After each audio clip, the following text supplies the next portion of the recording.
It's Aiden Marsh, and today I'll be talking to you about disabilities and one disability in particular, Sturge-Weber Syndrome. There are many people with different disabilities out there. In fact, I bet everybody knows somebody that has had a disability or has a disability, whether seen or unseen, like MOS or depression.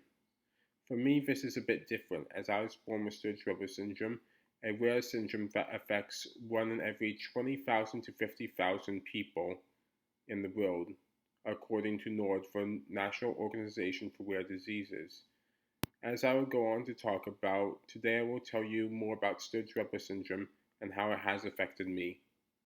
Sturge-Weber is a vascular neurological disorder that affects one's vascular neurological systems and has the symptoms of a port weinstein, epilepsy, and glaucoma.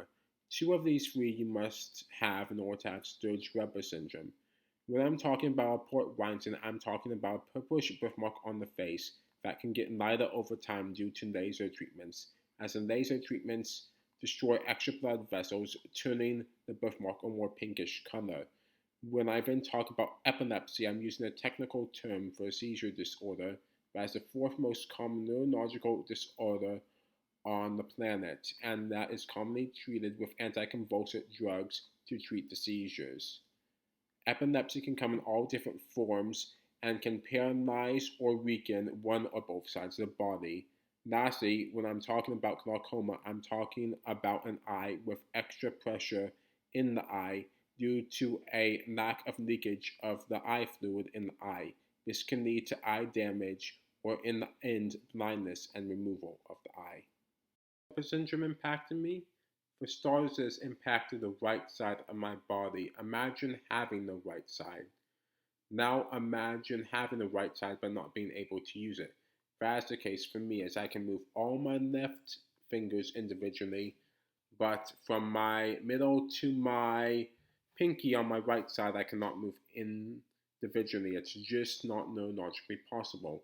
The same can be said for my right eye, in which I can use the top left part of my eye, but not anything else due to the neurological impact from the left side of the brain. It just isn't neurologically possible. I also have a nearsighted eye on my right side of the body. This would not be that bad if the rest of my eyesight wasn't bad, but it is. This is because of the extra blood vessels and glaucoma on the left side of my face, which led to my retina becoming detached at the age of 8, in which I lost my sight in the process. I even did not realize how bad the sight was in my right eye until I went off to college recently. Sturge-Weber syndrome even made my eyesight more challenging, as because of it, I also have visual processing issues. This means that if I do not read something enough, I will not understand it, and if I read it too much, I'll get too mixed up in the words and not understand it at all. This is also seen by the way in which I have become completely blind during a seizure before, and this is because I think my visual cortex is impacted when I have a seizure myself. I do not want anybody to feel bad for me or anyone else with Sturge-Weber syndrome. It is important to know people and accept their differences and disabilities. There are many people with disabilities, and they all want to overcome and be understood. This does not mean that you can't ask questions. Questions are welcome by most anybody with a disability. This world is unique and has many different people, and they are all welcome here.